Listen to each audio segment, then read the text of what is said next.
Muy buenas noches, amigos del Círculo de Cine Miguel Contreras Torres. Bienvenidos a la segunda sesión del seminario de lectura que hemos titulado Semiótica y Cine, en el sentido de que estamos abordando la revisión en este seminario del libro de Juan Carlos González Vidal, Semiótica y Cine, Lecturas Críticas, una publicación de la Universidad Michoacana de San Nicolás de Hidalgo, publicada en México en el año 2008.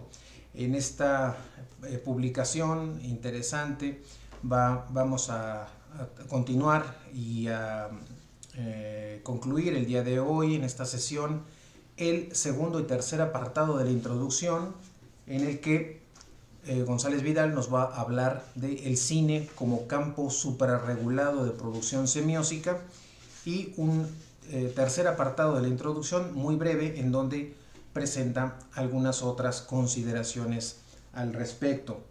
Debido a la importancia teórica de esta sección es que hemos decidido dejarlo en una única sesión, en una segunda sesión, para poderlo abordar con el tiempo que merece. Bien, vamos a continuar entonces a revisar este material. Estamos en la página 15 de la publicación del libro. El segundo apartado se titula, como ya he dicho y ya he mencionado, El cine como campo suprarregulado de producción semiótica. Nos dirá González Vidal que considera la cultura como un campo regulado de producción semiótica que cuenta, en principio, con reglas estructurales de carácter primario que permiten la gestación y la circulación del significado. Menciona que una de las grandes aportaciones que ha realizado la semiótica es el haber postulado que todo objeto o todo acontecimiento que se produce en una cultura tiene un carácter significante. Todo hecho que entra en contacto con un sistema cultural pasa a formar parte de un universo de sentido. Pone el ejemplo de las nubes negras. Cuando nosotros observamos unas nubes negras, estas constituyen un fenómeno natural que es previo a la existencia del ser humano. Este fenómeno, al relacionarse con una cultura, este fenómeno de las nubes negras, asume ahora la función de significante cuando se vincula con un sistema de significados bajo las regulaciones particulares de una cultura en específico. Esto va a dar lugar a una función codicial, o sea, una función de código. Es lo que está ocurriendo en este sentido de las nubes negras, y cómo es que determinada cultura va a vincularle o va a darle una función significante, y lo va a vincular con un sistema de significados que tendrá la propia cultura específica, y cómo es que esto constituye un código. Lo que ocurre es una asignación de marcas semánticas contenidas en el universo semiótico.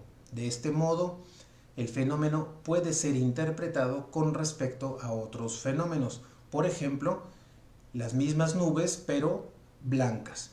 La asignación de marcas dependerá de los conocimientos convencionales del mundo comprendidos en ese universo en particular. Dirá también que esto nos va a llevar a plantear o a ver también la pertinencia de la propuesta de Umberto Eco relativa a concebir las circunstancias y los contextos como parte también del significado, puesto que son elementos constitutivos de las codificaciones del universo semiótico, y comprenden también instrucciones de codificación, pero también de decodificación en los procesos de generación de sentido, dice González Vidal en la página 16.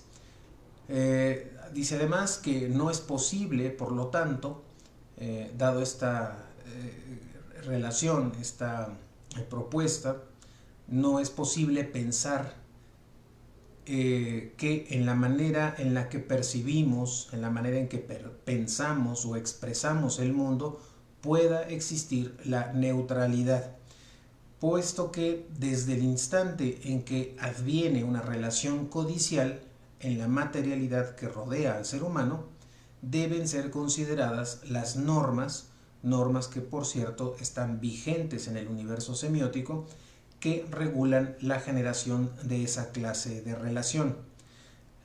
Toma la referencia de Svatik, quien para él dice que el hombre siempre encuentra el mundo en un universo de sentido.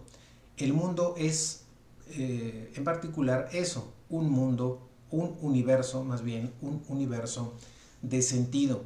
De ese modo recibimos, por decir de una manera, y decimos todo lo que nos circunda a través de valores, paradigmas, modelos ideológicos, etcétera, contenidos todos ellos en nuestra cultura.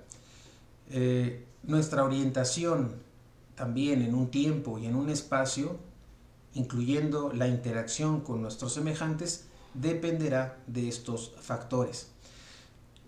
Más adelante, González Vidal va a hablarnos del sistema cultural en dos grandes niveles.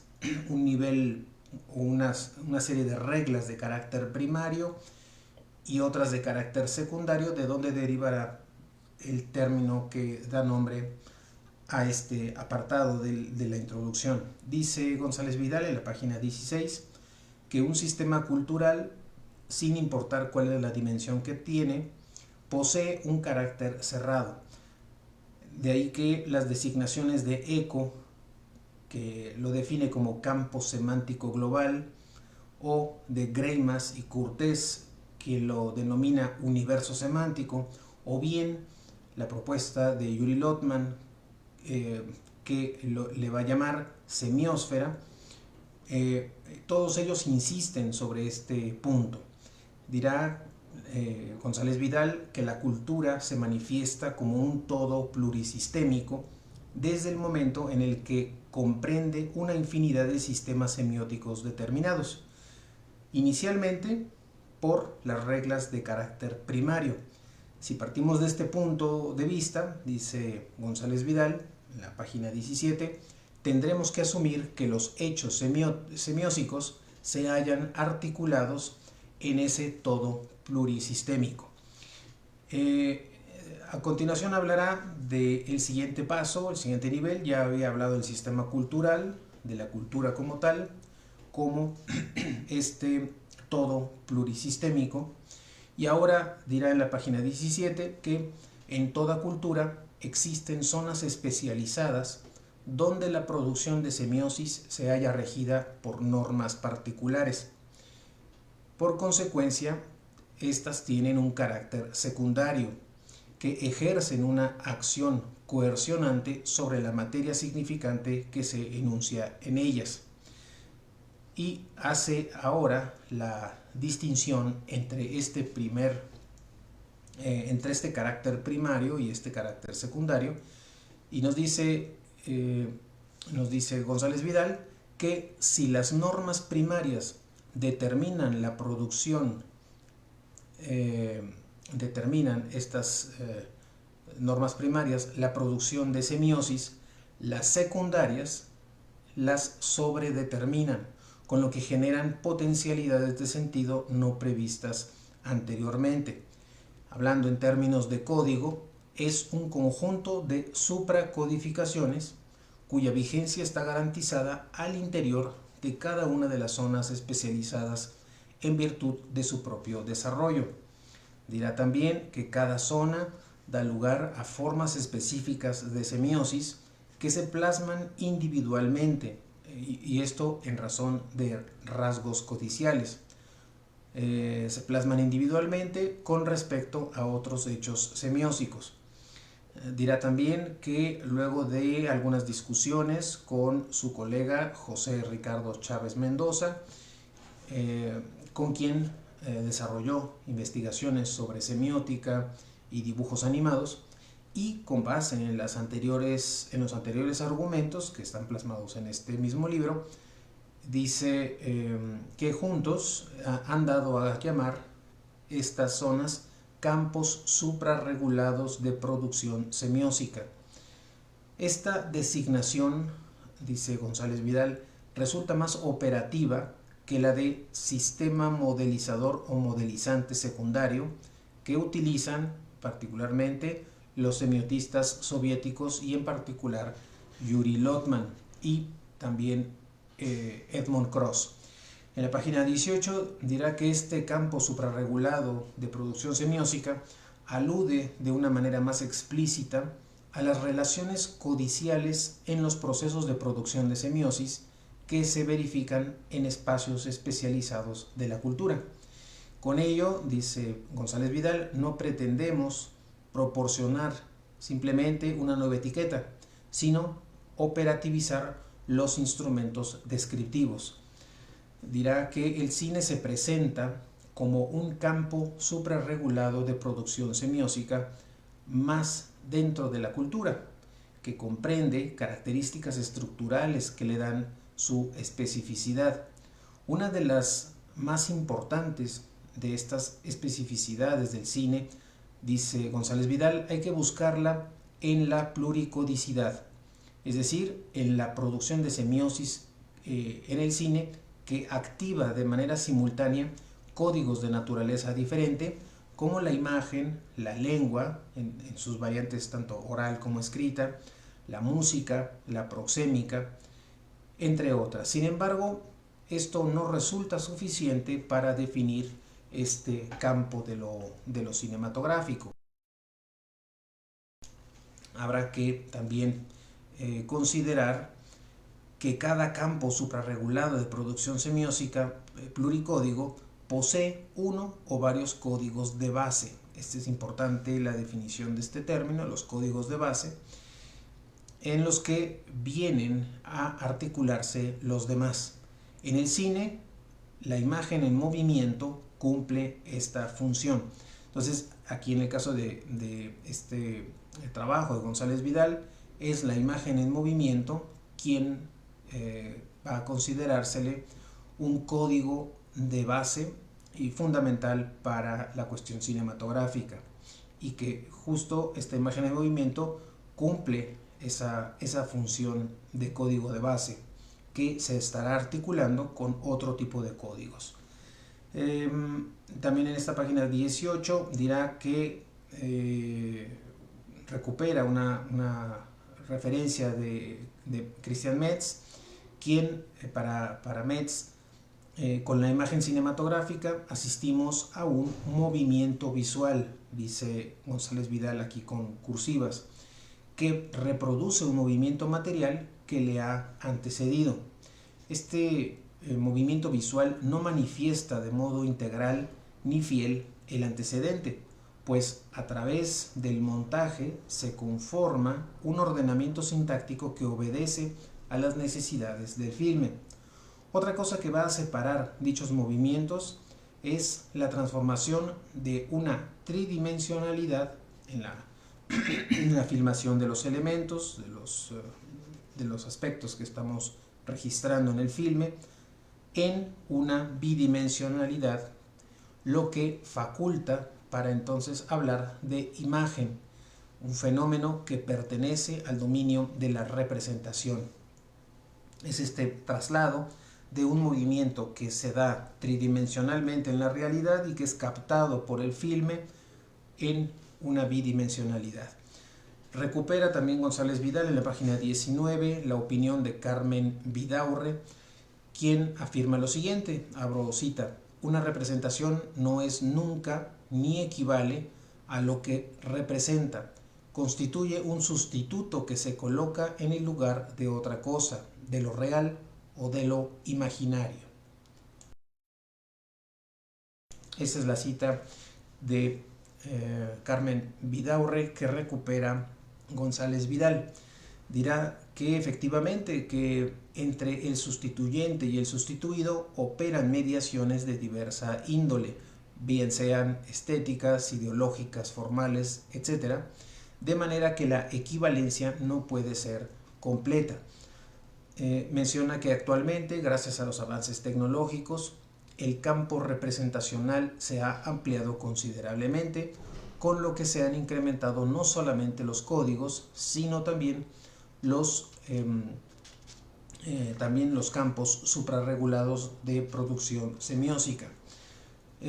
Habla de cómo conforme las sociedades van volviéndose complejas, aumenta también con ello los conocimientos convencionales sobre el mundo y de manera inevitable surge una necesidad de implementar formas de expresión capaces de manifestar este aumento de conocimientos y esta sociedad compleja. Dirá que el aumento de las potencialidades comunicativas de una sociedad afecta no solamente los modos en los que los hombres se relacionan entre sí, sino al mismo tiempo su relación con el mundo. Esto en su momento, por ejemplo, el cine constituyó una de esas formas novedosas de expresión que influyó sin duda en diversos aspectos de la interacción social. Por ejemplo, las maneras del entretenimiento, las maneras en que la gente se entretiene en una sociedad.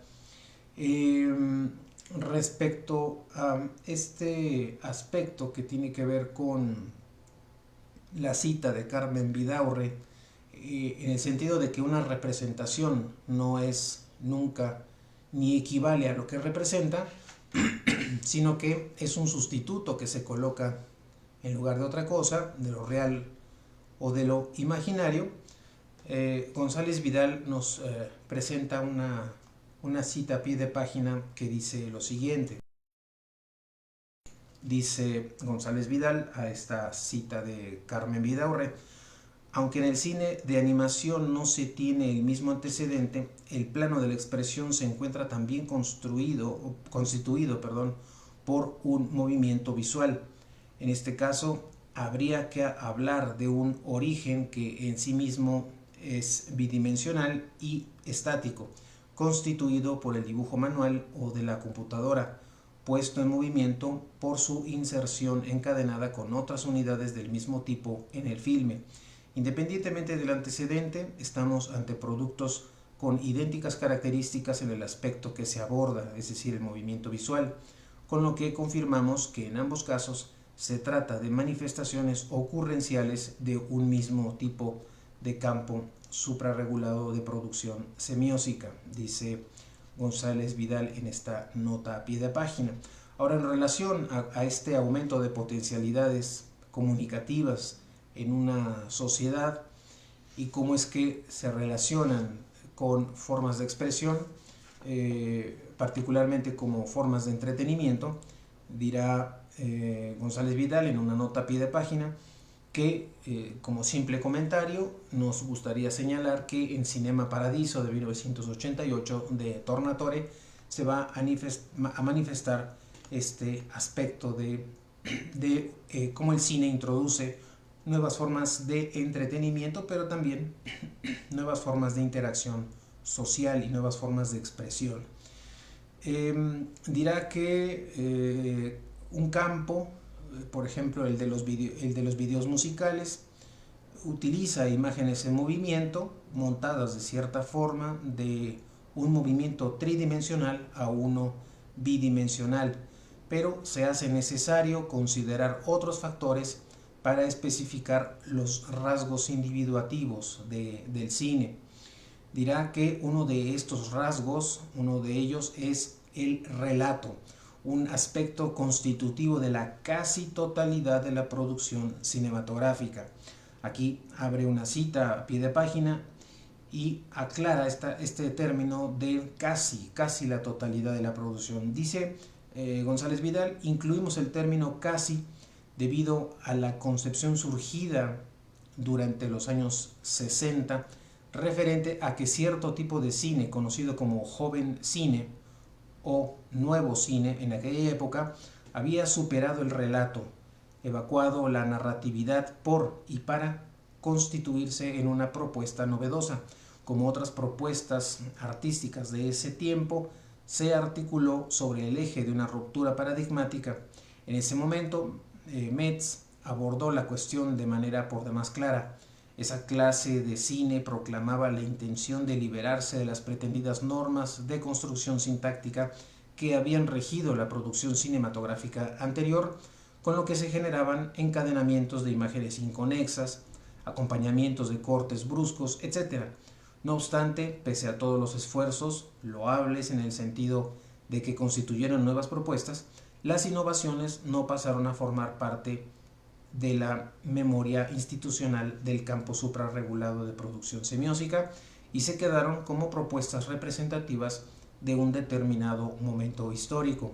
Fuera de esta tendencia, el cine llamado de ficción no ha eliminado el relato ni prescindido de la narratividad, entendida esta como, abre cita, todo lo que se presenta cada vez que estamos ante concatenaciones y transformaciones de acciones. Cierra la cita de una referencia a Fabri.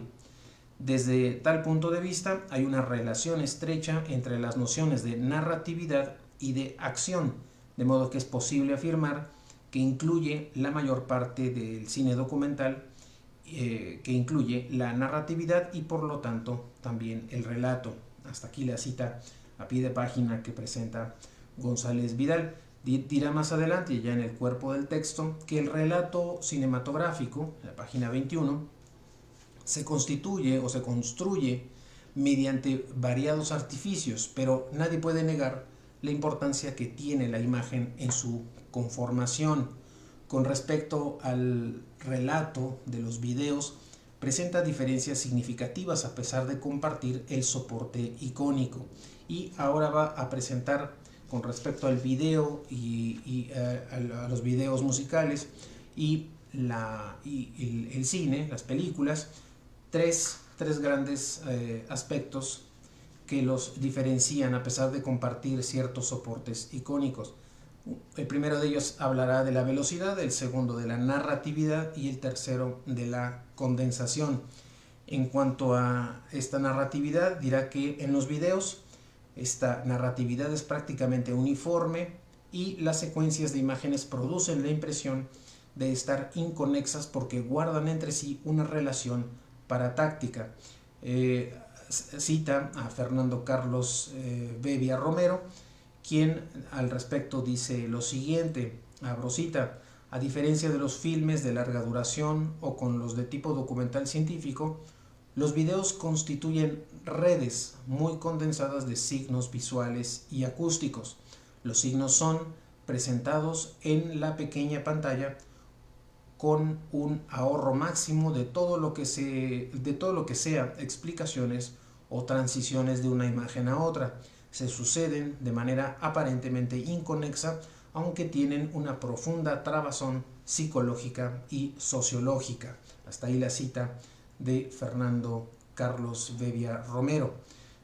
Continúa González Vidal diciendo que hay aquí en esa cita un criterio básico para establecer diferencias entre ambos campos culturales, y es que aunque exista un parentesco claro entre ellos, la producción de semiosis en cada uno presenta características individuativas. En la página 22 habla de cómo el cine puede valerse de la parataxis, pero no con la frecuencia del video. Se presenta más bien como un recurso que no resulta esencial en este ámbito. El tercer aspecto, ya hemos pasado la revisión de lo que tiene que ver con la velocidad y la narratividad. El tercer aspecto será la condensación. En este sentido, recuperando la idea también de Bevia Romero, dice que también puede manifestarse esta condensación en situaciones específicas de los filmes, pero que está lejos de constituir una de las reglas codiciales básicas del campo suprarregulado de producción semiótica. Concluye González Vidal, diciendo que la especificidad del cine, como la de cualquier otro ámbito similar, radica en la manera en que se articula la pluricodicidad, que determina genéricamente las interrelaciones codiciales. Tal articulación se produce a partir de la imagen en movimiento, que implica casi todo el tiempo una estructura narrativa rica en posibilidades de desarrollo. Dirá también que la pluricodicidad de este ámbito de la cultura lo hace estructuralmente un hecho complejo, y que tal complejidad está incrementada o se ve incrementada cuando establece relaciones con otros campos también pluricódigo. Tal es el caso de la canción o del teatro, que serán abordados en este libro más adelante. El tercer y último apartado, y muy breve, de esta introducción lo titula Otras consideraciones. Va a hablar cómo es que algunas reflexiones teóricas, como las relativas a la estructura de la canción popular o a la forma en que utilizamos la noción de interpretante, las integramos en los textos por considerar que, al estar disponibles, agilizan la comprensión de la argumentación. Eso en la página 23. Y con eso prácticamente está terminando las ideas más importantes de esta introducción. Un apartado sumamente importante, destacado, y que servirá de guía teórica y de modelo de análisis para abordar los diferentes filmes que se están presentando en este libro, y que tendrán una lectura crítica por parte del autor. Entonces, el día de hoy fue abordar esta parte teórica fundamental de este libro y de la propuesta de González Vidal de el campo del cine como un campo suprarregulado de producción semiótica, suprarregulado en función también de otro campo regulado, que será la cultura. Bien, hasta aquí vamos a dejar la sesión del día de hoy, y a partir del día de mañana comenzaremos ya a trabajar los capítulos que tienen que ver con la primera parte del libro, textos cinematográficos y circunstancias sociohistóricas de emergencia. Esta primera parte estará constituido de 2 capítulos. El primero, Historia y Cine, la problemática de la identidad, la historia oficial, de Luis Puenzo, y Paradigmas culturales en Mon Oncle, de Jacques Tati. Bien, pues los invitamos entonces a que sigan estas transmisiones en vivo del seminario de lectura titulado Semiótica y Cine, donde estamos revisando el libro que lleva el mismo título, Semiótica y Cine, lecturas críticas, de Juan Carlos González Vidal, una publicación de la Universidad Michoacana de San Nicolás de Hidalgo del año 2008, una publicación realizada en México.